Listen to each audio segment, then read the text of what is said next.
Hello, this is Alex, and welcome to the Boomstick Gaming Game of the Year Awards. I find myself playing a wide range of different games every year, from AAAs to indies, in my seemingly endless endeavor to help quality rise to the top, which is a challenge I welcome with open arms. In this awards video, I will be focusing on 5 of my absolute favorite titles from 2019, and after that, we'll be briefly flying through some really great honorable mentions that might just be a few games that you happen to miss out on. Keep in mind, I am just one guy with my own thoughts, and I will not be trying to pin down a homogenized list of the gaming zeitgeist, so instead, the following will be purely my own opinion of simply what I like the most. If I'm missing one of your favorite games of the year, make sure to let me know because I'll probably want to play it as well, but other than that, sit back and enjoy some of the best games that 2019 had to offer.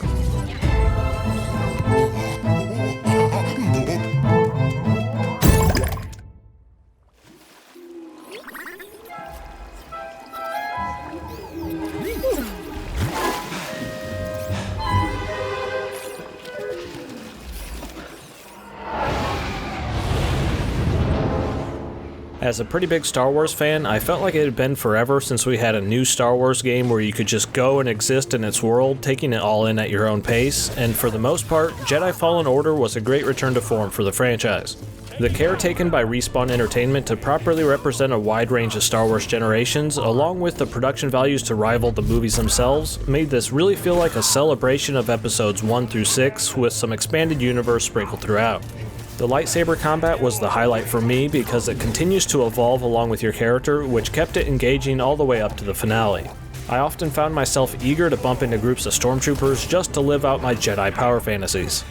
Although this is Cal Kestis' story, it seemed like your lightsaber was the unsung hero of this journey, as it goes from being pretty standard to quite cool to then ludicrous as you continually upgrade it throughout the game. I don't dabble too much outside of the main core films, but it seems to me like Cal Kestis' lightsaber, when it's fully upgraded, is one of the best and most flexible ones in the entire galaxy. It's pretty awesome. Out of all of the titles I will be featuring on this list, this is the one that is the easiest to recommend to the broadest audience, and although not incredibly groundbreaking with its core gameplay mechanics, it does represent the pinnacle of the standard AAA video game format where everyone can easily find something to latch onto, even if they're a Star Wars fan or not. Fight him! Come on, cowards! Hard to stay on him! For this.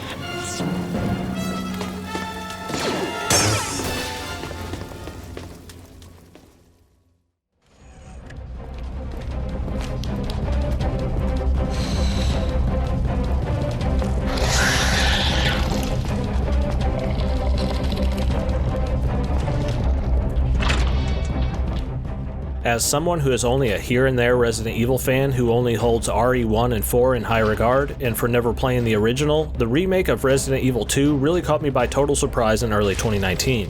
Since I just told you my 2 favorites, it's easy to see why this remake really stuck with me, since it takes much of the main labyrinth layout and puzzle-focused game design started in RE1, and ties it all together with the more modernized shooting mechanics started in RE4. Playing through this actually made me yearn more for this classic style of game progression for my age nearly forgotten, where it's just cryptic enough to make simply looking for a certain key item to open one single door actually feel like a rewarding exploration incentive without having to hold your hand. No element really outshined any other in RE2 Remake. Do you highlight the gunplay, the atmospheric environments, the story, the puzzles, or the bosses? You don't really, because they all feel like equal parts of one cohesive whole, which makes it one of the most well-rounded video games of the entire year. The modernization of older gameplay designs, the respect given to the source material, and the sheer level of polish on display here really set a new standard for the concept of a remake. Although it has been some time since I've replayed my other 2 favorite Resident Evil games, at this point I think it's pretty easy for me to say that Resident Evil 2 Remake is now the pinnacle of the franchise.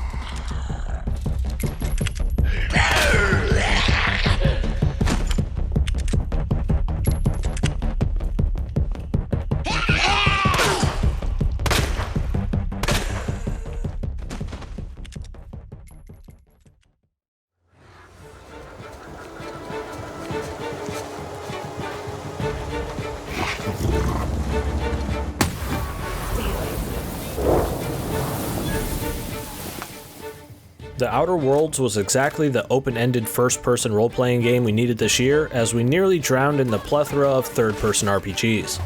This planet-hopping rustic space adventure was full of unique characters, the companions were easily the standout for me, and each world you visited felt entirely unique and well fleshed out. Also, the tactical time dilation mechanic, where you could slow down time to line up shots to inflict status ailments, made each combat encounter far more enjoyable than I would have initially assumed. The Outer Worlds felt grand and streamlined at the exact same time, where it didn't bog you down with any superfluous half-baked systems, or tempt you to fill up your pack with every kitchen bowl and useless item not nailed down to make a living.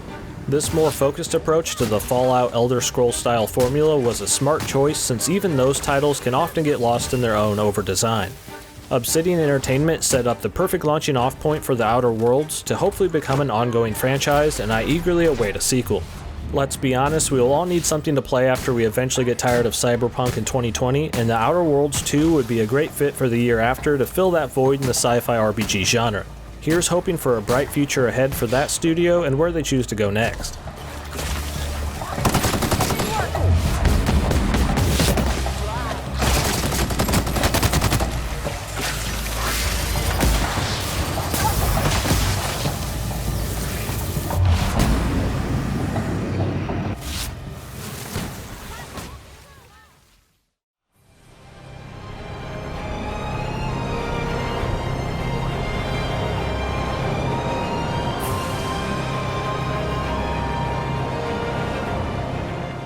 From Software yet again raises the bar for the entire third-person action genre with Sekiro: Shadows Die Twice, continuing their recent streak of being one of the most consistent developers in the industry.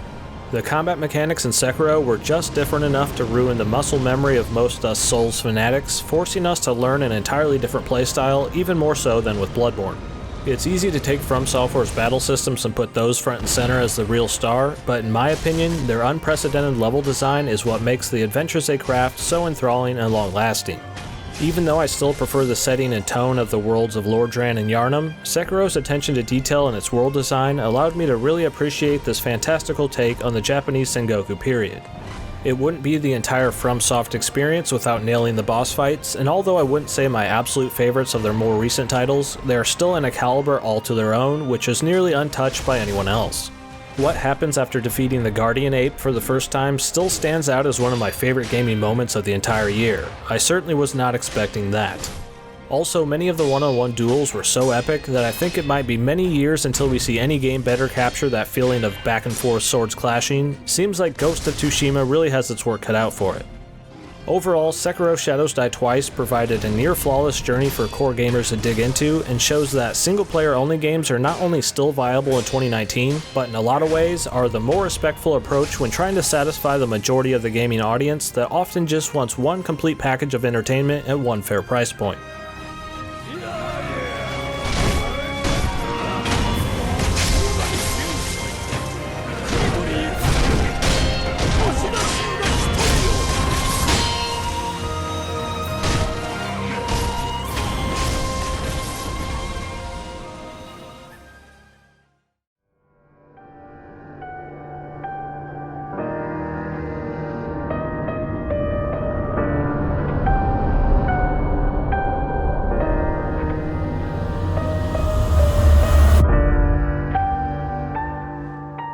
As someone who is never a huge fan of the Metal Gear Solid franchise simply because I'm not too big into stealth, I've always had more of a passive respect for Hideo Kojima, at least up until now, because the world he created with Death Stranding completely consumed me for an entire month.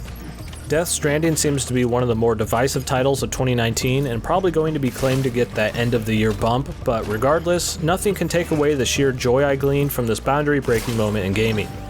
Although my previous entry on this list was Sekiro, which is perhaps a more well-rounded and easier to recommend overall video game in a lot of ways, I cannot neglect the personal impact that Death Stranding had on me this year.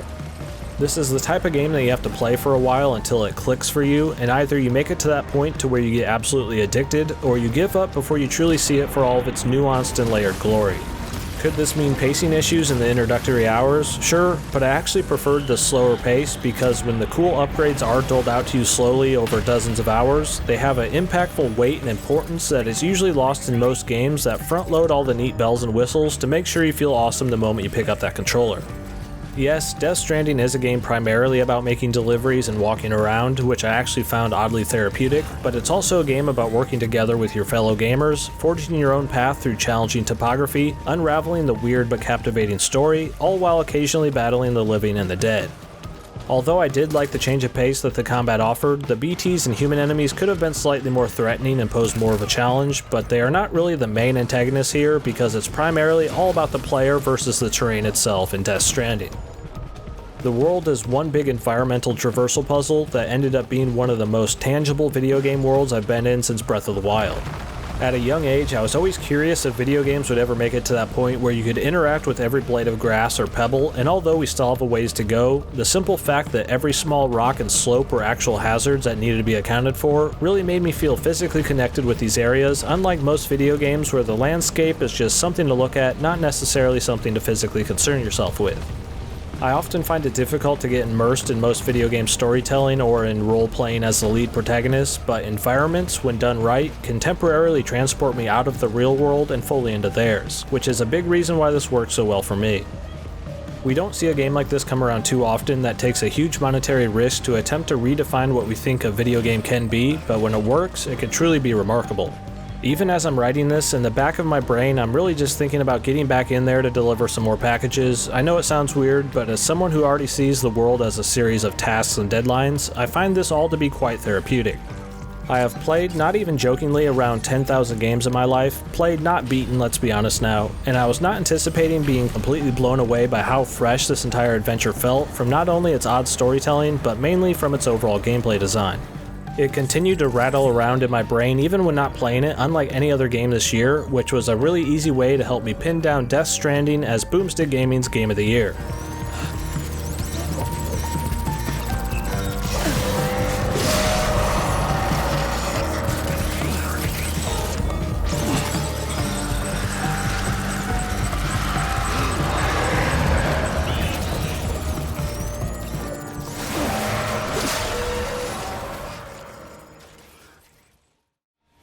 Now that you know my primary 5 favorite games of 2019, there are actually quite a few honorable mentions that I also feel quite passionately about, so I'm going to briefly sum them up as quickly as I possibly can, so definitely check all these out if you happen to miss them during the year.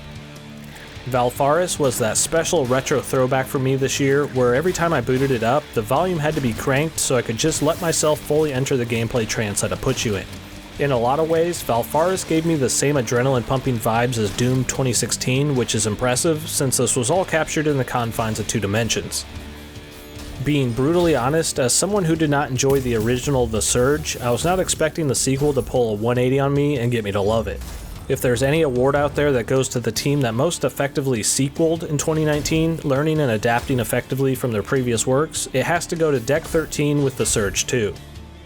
Apex Legends came out of absolutely nowhere earlier this year and set a new quality standard for how polished and refined a battle royale should be even on day one.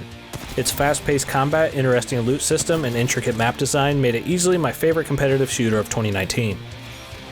Children of Morta gets my roguelike Game of the Year award thanks to its great pixel art style, flexibility of its combat, and for providing a more traditional story progression than we usually see from this subgenre. Going in solo or in co-op, I highly recommend Children of Morta to anyone who likes hack-and-slash action RPGs. Check it out.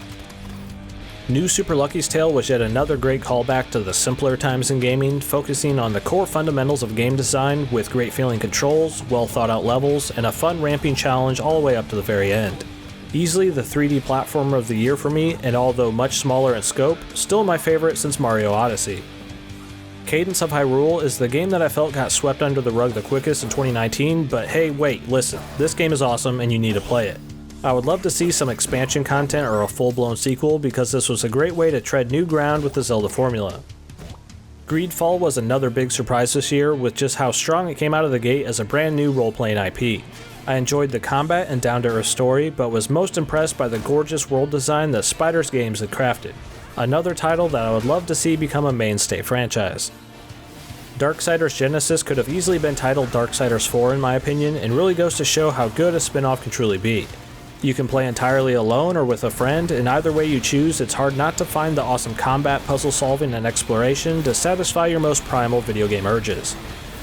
The Division 2 set a new standard in the industry for the proper amount of content to have at launch for a quote-unquote games as a service. Most usually come out with an anemic amount of stuff to do in a genre designed specifically around having tons of things to do. Weird, right? The core beginning to end of The Division 2, not talking about once you hit the grind then after, was easily the third-person shooter campaign of the year. That's it, that's what I thought of the entirety of 2019, and looking back on it, if I was going to give it an absolutely arbitrary score for how good this year was for gaming, I would say pretty good. Let's call 2019 a B-. I'll be digging into the comments section for the next few days to hear what your favorite games of the year were, and also let me know what you thought of 2019 overall. Maybe you liked it more or less than I did. If you happen to enjoy my style of gaming content, or feel I have amazing or terrible taste, either way, consider subscribing to Boomstick Gaming, clicking that little bell icon if you already are, and you can also find me on Twitter at BoomstickAlex. A special mention to these top YouTube members and patrons who choose to not only help maintain this individually owned and operated channel, but also to help improve the production values for everyone watching, like me being able to capture for this in up to 4K resolution now. As always, this has been Alex from Boomstick Gaming, and thanks for watching.